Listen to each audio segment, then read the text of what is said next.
An audience gets to watch actors attempt things that are, number one, ridiculous, and number two, almost impossible.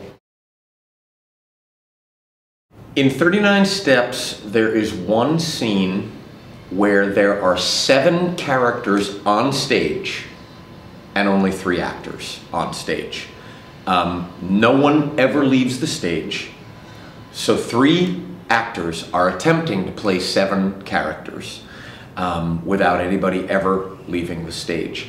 That is a wonderful challenge, and there's also, I'd say, 4 different accents. 9 times out of 10 we can keep it together, but what always gets me is when there's a particularly raucous audience and they won't stop laughing at a bit. You can feel the energy just kind of vibrating inside you, and you want to move on and they won't let you, and you can kind of feel that, you know, you try to keep a lid on it, and you lose it. The first time I ever lost it on stage, I was in a farce, and I was holding up a guy that I thought was dead, and there was a policeman in the room, and I was trying to make him look like he was alive.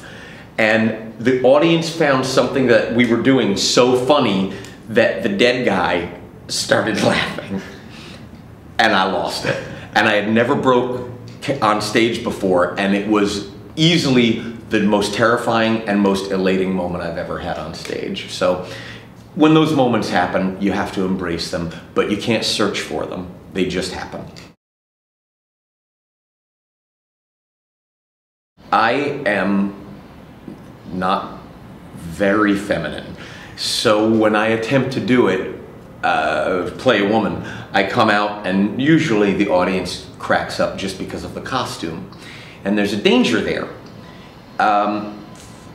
There's a danger that I will just play at being a woman or make fun of me playing a woman.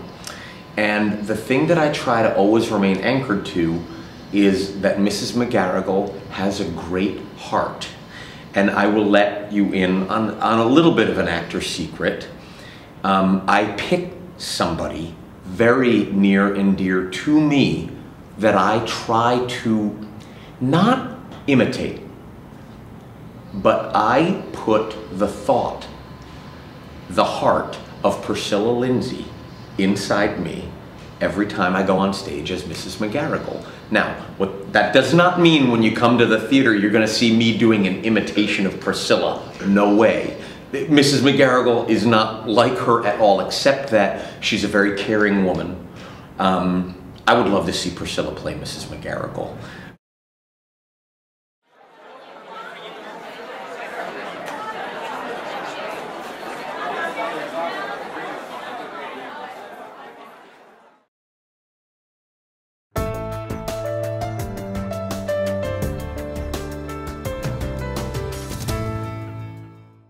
Ding!